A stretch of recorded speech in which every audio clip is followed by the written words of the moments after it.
So today we'll be looking at the activation called Life Insight. And they say, oh, neurotraining, what's that? You can say, well, it's something that trains you from the inside out.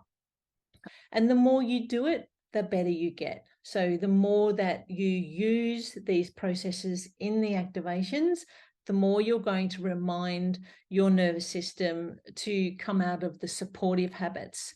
And we've got a 30, 60, 90-day approach so it retrains the entire neurology. So sometimes we could be doing certain things, we could be rubbing points, we could be putting our eyes in different positions like we're going to be doing today. We could be doing all sorts of actual techniques, but it includes a variety of physical retraining the thought patterns so that you shift your thoughts and your perceptions. And that's very much the focus today, shifting the mental patterns, because sometimes if we were just to get away from our own thoughts, we would have a better day. Of course, there's emotional conflicts and defusing and decreasing our reactions to emotional challenges. And then there's the energetic imbalances to do with the meridians, the chakras, and other forms of energy that we have. When a person has a problem, they think there is an answer to that problem.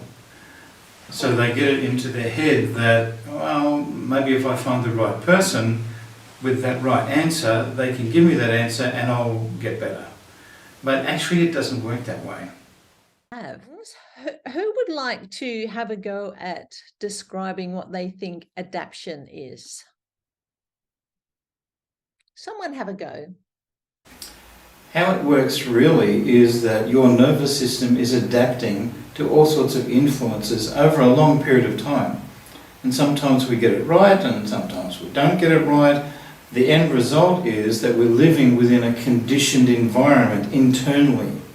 And that is reflected in how the nervous system operates. So neurotraining actually, because of the name, even infers that we're training the nervous system to function better. Now, better basically means that we're training the nervous system to function more in line with how the genetics designed it in the first place, which is healthy, natural, normal functioning. So when a person has a problem, instead of them looking for neurotraining as having an answer to it, because we don't really, what we do is we investigate your nervous system and find out what it's doing and give it a better option of operating so it does the work. We actually don't fix anything. So we start by using this model that looks like a simple triangle, but it's actually much bigger and broader than that and has many other facets to it. So what that looks like if you were just to hold your own self would be to place one hand over your forehead. So it's not up on the hair, it's on the forehead, just over the eyebrows. The thing to always remember is to place one hand on the front, because you want the blood that's in the back brain, red alert mode, screaming at you to come back to the front. Because physiologically, the things inside the middle of our brain, there's a bridge called the corpus callosum, there's lots of blood supply, there's nerve supply that get closed down when the back brain, particularly down in the left, starts to really go on red alert and you've got that alarm system going.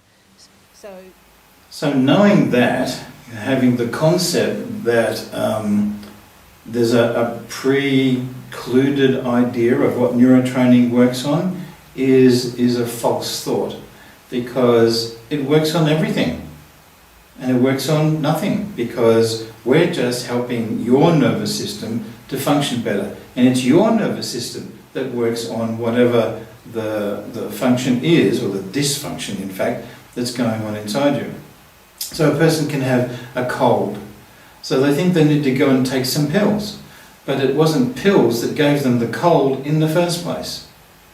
So if you look at the mechanism of how you get to have the problem in the first place, and then find a better way of responding to that, then you've got a much better chance of learning how to deal with that situation if it comes up again in your life. So when it comes to the stages of disease or disruption, we're no longer working or looking at working in the acute level because it's pointless. One balance to something that's changed a program for long term doesn't touch the long-term consequences of having whatever it is that's been put in the blood. So we have to work at a constitutional level. But of course, to do that, you may need a little bit of understanding about constitution.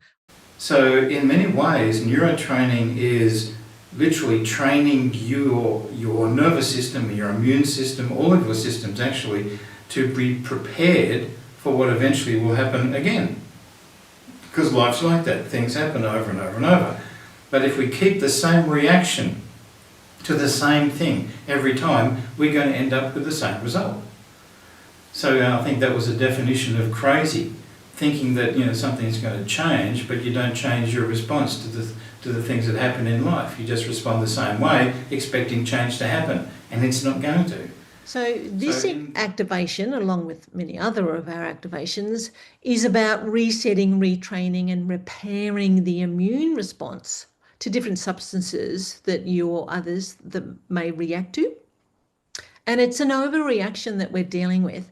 Many sensitivities, I'm using the word sensitivities, even though maybe I could be using the word allergies, because I want to step aside a little bit of the medical model, because a lot of people think allergies are anaphylaxis. Your throat closes up, you can't breathe, you have to have some kind of EpiPen with adrenaline in it, otherwise you'll die. Well, a lot of people will have allergy type reactions and not have anaphylaxis. So I've termed it more so sensitivities, but when I say that, I mean any intolerance or sensitivity or low-grade allergy. So in the processes of neurotraining, we attempt to help people to understand that there's more going on inside them than what they think consciously. With that awareness, with that realization that there are other things going on inside, then it takes the pressure off for you to have to know what the solution is to what you see as a symptom or a dysfunction of some sort, or even a challenge. We have clients in the business area, and their thinking patterns are leading them to certain types of stresses. And so, retraining the nervous system to not be so stressed means that, you can relax, you can recuperate, you can enjoy whatever it is that you're doing.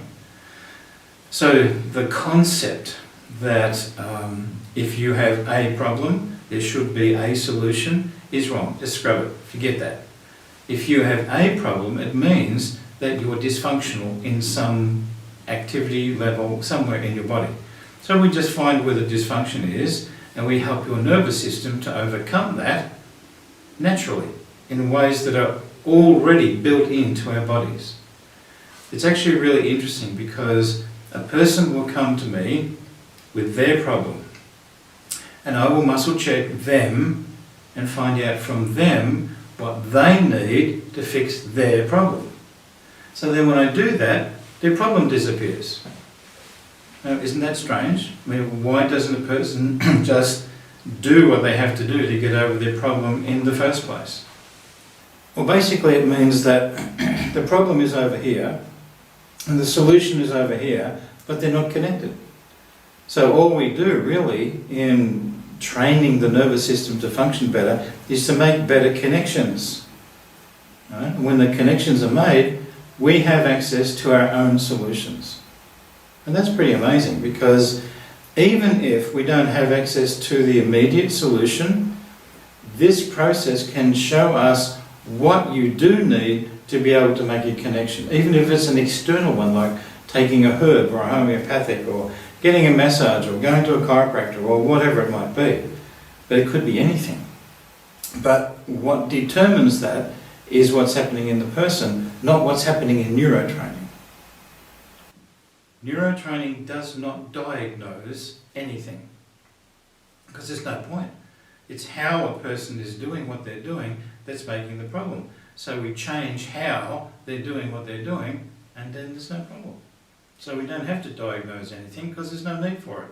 People get better anyway.